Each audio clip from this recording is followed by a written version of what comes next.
À 38 ans, le Benjamin de la course Pete Buttigieg savoure encore sa première victoire aux primaires démocrates devant 10 candidats. Inconnu il y a encore quelques mois, l'outsider des démocrates aime rappeler qu'il est parti de loin. C'est une campagne qui, selon certains, n'aurait même pas dû être lancée. J'ai pris la tête de cette course visant à remplacer le président actuel par une meilleure vision de l'avenir. Sa première victoire, il l'a faite aux côtés de son mari.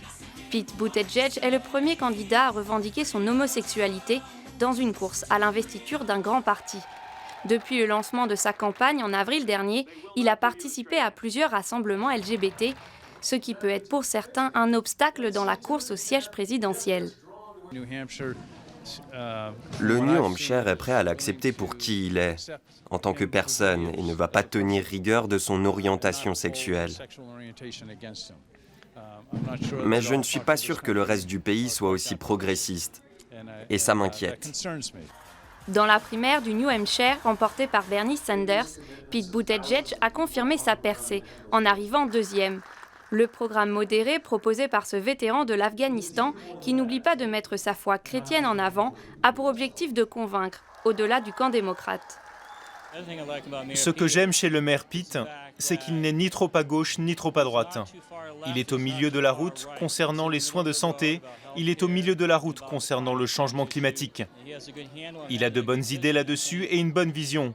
Je pense qu'un président plus jeune, un gars de son âge, l'Amérique en tirerait profit. Sa jeunesse ou son manque d'expérience politique lui sont souvent reprochés. De simples mandats de maire, aucune fonction au niveau du parti ou au niveau fédéral, mais il en joue.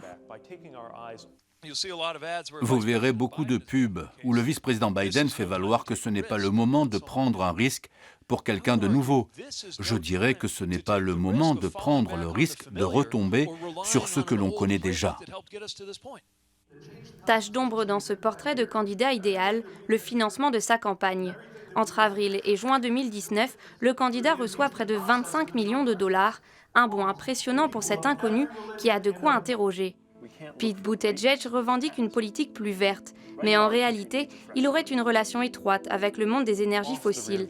Son bureau de campagne a même été contraint à rendre un don à une société productrice de pétrole le jour où le montant a été rendu public. Cette ambiguïté pourrait bien se retourner contre lui au fur et à mesure des primaires.